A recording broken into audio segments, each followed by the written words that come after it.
Powered by the Montana Television Network. This is the 530 News on Q2, Montana's news leader. Good evening, everyone. Thanks for joining us. I'm Jeanelle Slade. Well, tonight, a story tied to coronavirus that you just do not expect to hear. We talk with a Billings woman grappling with the loss of her husband who died from COVID-19 in March, and now she's faced with a new obstacle. Her husband's remains seem to be lost in the mail. As Q2's Andrea Lutz reports, now this widow is searching for answers while trying to grieve. Christine Tyler spends her days sifting through paperwork, trying to find answers. It's bizarre.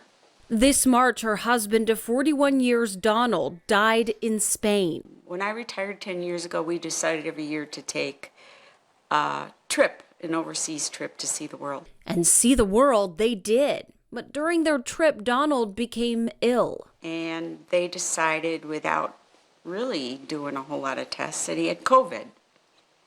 And we're treating him as such. Christine stayed by her husband's side in the hospital, but never tested positive for the virus herself. But on March 19th, he died in the ICU.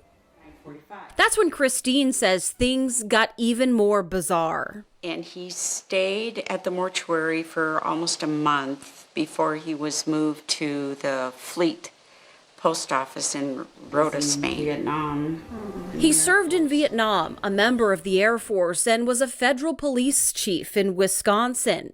She opted to have his cremains handled with military tradition, but says when he arrived in the United States, he got lost in the mail. From Dallas, he went to Chicago, and from Chicago, we have no idea where he's at. And it's been a long road. It's been since March 19th. And I'm tired. And it's sucking the life out of me. Instead of mourning his loss, she's now searching for him, hoping he can come home soon. And we just need him home. I mean, he's a veteran. He needs to be buried with some respect and some dignity. She says a military postmaster has been assigned to the case. But after 2 months, she knows more should be done. No veteran should be treated this way, number one. No cremains of anyone should be treated like this, number two. And I'm willing to do whatever it takes to see that that changes. In Billings, Andrea Lutz, MTN News. Thanks so much, Andrea. Now, Christine Tyler says she has reached out to Senator Daines and Senator Tester's offices, where she's told they're both looking into the matter. She's also looking at legal action, but has been told it is just too complicated.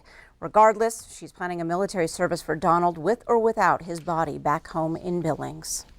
Well, Governor Steve Bullock today lays out plans for how the state will support Montana's destination communities as they reopen to the public next week. Q2's Russ Riesinger is standing by in the newsroom now with those steps ahead. Russ. Well, Jeanelle, the governor praised Montanans for the effort we have made keeping ourselves and our neighbors safe during this pandemic. And now, as visitors start coming back into Montana, with gates on our side of Yellowstone opening next week and Glacier expected to begin opening in the second week of June, the governor announced the state will be using $15 million from the CARES Act on an education and information campaign that will target those visitors about COVID-19. He also announced additional resources for community testing in destination communities with high numbers of visitors. Part of our objective is to begin to test more and more of our population regularly, including those who interact with visitors, to help develop an early warning system and keep businesses open over the long haul. This includes healthcare workers, but also those at places of work who will see increased visitation, including grocery stores and restaurants. The governor also announced financial assistance will be made available for small businesses for COVID-related expenses that help keep workers and patrons safe. Expenses include things like the purchase of personal protective equipment, installation of sneeze guards, hand sanitizer, resources for remote work equipment, cleaning supplies, and more. Total funding available is $20 million, and businesses can receive up to $5,000 in reimbursement. Business owners can start applying Monday by going to covidrelief.mt.gov. We've also put this information on our website, ktvq.com. Jeanelle? All right, thanks so much, Russ. Well, a national Democratic group is now saying Montana's U.S. House race is one of the best chances in the country to flip a Republican seat. The Democratic Congressional Campaign Committee says U.S. House candidate Kathleen Williams is now part of the group's Red to Blue program. Now, that means Williams has met certain goals for fundraising and campaign organization and likely will be getting some help from the DCCC and related groups. Williams is favored to win next Tuesday's Democratic primary election and advance to the general election against the winner of a six-way Republican Party primary. So far, only 19 races nationwide are in the DCCC's targeted program. And says where it believes it can flip a Republican-held seat.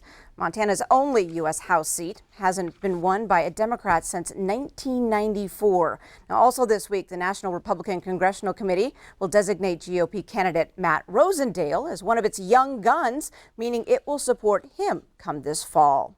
Now, the Montana seat is open this year because incumbent Republican Greg Gianforte is running for governor. Well, voters will reshape the Montana political landscape next Tuesday when the race for governor is narrowed from 5 candidates down to the final 2. Tonight, Q2's Jay Cohn brings us a fresh perspective on the race between Democratic candidates Mike Cooney and Whitney Williams. Next Tuesday's primary election features a classic choice in the Democratic race for governor. Really what you have here, the Democrats have to choose between someone who's essentially done nearly every job in state government, that's got a wealth of experience, that's associated with the positive COVID response of the governor, versus Whitney Williams, who's created a business outside the state and has kind of an outsider perspective. In many respects, Tuesday's Cooney-Williams face-off is a classic power struggle within the state Democratic Party. Organized labor backs Cooney, but Williams has former Governor Brian Schweitzer in her corner. Speaking to us from his Georgetown Lake home this week, Schweitzer told me, quote, "Elections are always about the future, not the past. Voters need to be thinking about what it's going to be like next year, 5 years, 10 years from now. Whitney has the background to be a great governor." It doesn't surprise me that Governor Schweitzer endorsed her because that's how he came to prominence in politics as an outsider. So I think it's anyone's game. Also backing Williams is past Superintendent of Public Instruction Denise Juneau. Now into her 3rd year as Superintendent of Schools in Seattle, Juneau believes Whitney's business experience will play well with voters in November against likely GOP nominee Greg Gianforte. Her business acumen, her family lineage, her fundraising ability, she'll be able to go toe-to-toe with Gianforte, said Juneau. She can absolutely win. Eric Fever, president of the Montana Federation of Public Employees, told me this week he would be shocked if Williams wins. He sees Cooney winning by maybe as many as 5 points. Fever's 23,000-member union, the state's largest, represents a diverse workforce that includes educators, state and local government workers, law enforcement, and nurses. Labor unions like politicians who are a known commodity, said Fever. "I've worked with Mike Cooney for 40 years. We asked him to run, we support him. Our endorsement is all about Mike." Perhaps the biggest challenge for next Tuesday's winner will be to unify Democrats in their fight to keep control of the governor's office, a streak that's now into its 16th straight year. In Billings, I'm Jay Cohn reporting for MTN News. Thanks so much, Jay. And Jay tells us the Williams-Cooney race also means a House divided for former Senator Max Baucus. His wife, Melody Haynes, is a big Williams supporter, while Max has endorsed Cooney, who worked for the senator back in the late 70s and early 80s.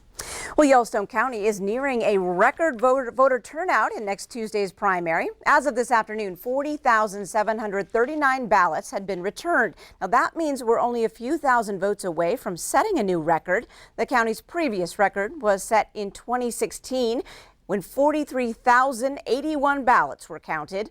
Administrator Brett Rutherford believes the big response to Montana's first all-mail-in election is likely due to several factors, such as prepaid postage and public awareness during the COVID-19 pandemic.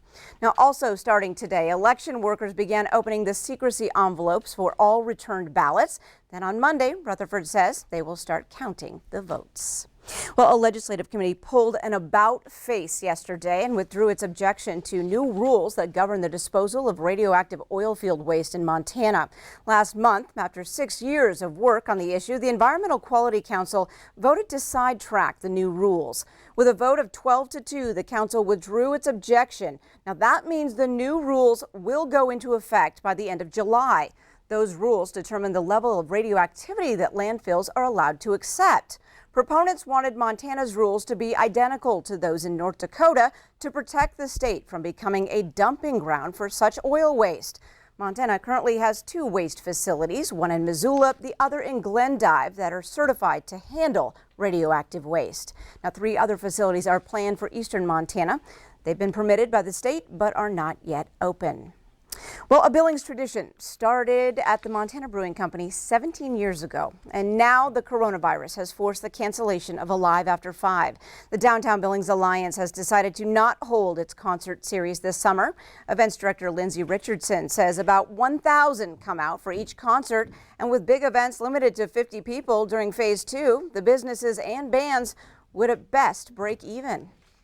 It's an unprecedented decision to make. It was a really hard decision for us. We just don't know when we're going to be able to have that many people together. But ultimately, all of us agree that the current Alive After 5 season, as it's scheduled to start on June 11th, just wasn't going to happen this year.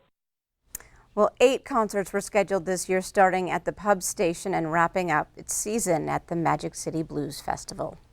Well, still ahead on tonight's 5:30 News, wait till you see what a kid found in his backyard with ties to an 84-year-old veteran living here in Billings. And in sports, how does a swim in Lake Elmo sound? Well, freezing at best. Scott shows us how some local swimmers are making it work. And coming up in weather, we've had to roll back the temperatures for the weekend just a little bit. We'll tell you why and tell you all about it coming up in a few more minutes. You're watching MTN News with Jeanelle Slade and Russ Riesinger. Storm Tracker weather with Bob McGuire. And sports with Scott Green. This is the 5:30 News on Q2, Montana's news leader.